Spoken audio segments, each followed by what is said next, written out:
Ebanghelyo karong adlaw nagdapit kanato sa pagpangutana sa atong kaugalingon.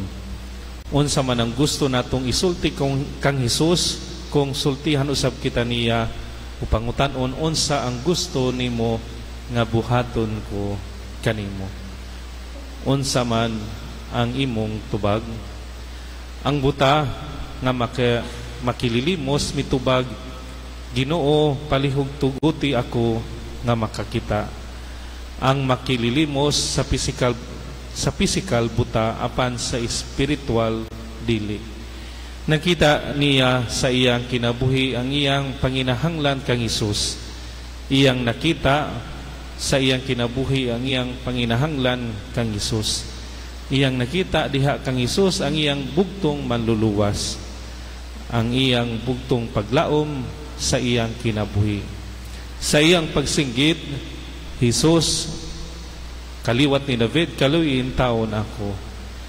Iyang giila si Hesus nga mawang gisaad nga Mesiyas, ang dinihugan nga magdalas kaluwasan sa iyang katawhan. Gidawat niya ang kinahanglan niyang nga kaluwasan. Ug ang kaluwasan nagagikan lamang kang Hesus. Busa ang buta nga makililimos, adunay espirituhanon pananaw. Iyang nagkita si Hesus ingon nga manluluwas. Siya adunay pagtuo kang Hesus. Iyang gidawat si Hesus ingong Ginoo, samtang ang mga Hudiyo nga makakita sa pisikal, mga buta sa espiritual. Wala nila ilha si Hesus ingong Ginoo ug manluluwas. Kanunay nilang gisalikway ang iyang mga pagtulunan, kanunay nilang gisupak ang iyang mga buhat. Sila dayag nga nangutana sa iyang mga paagi. Mahimo usab kita nga buta. Ang atong pagkabuta mahimong ikatandi ni atong panon sa katawhan nga nagbadlong kaniya, nagsulti kaniya nga sa paghilom. Usahay magpakahilom kita kung ang usa ka tawo nga minahal o duol sa atong kasing-kasing nagbuhat og usa nga butang nga supak sa unsay angay niyang buhaton sa moral o legal.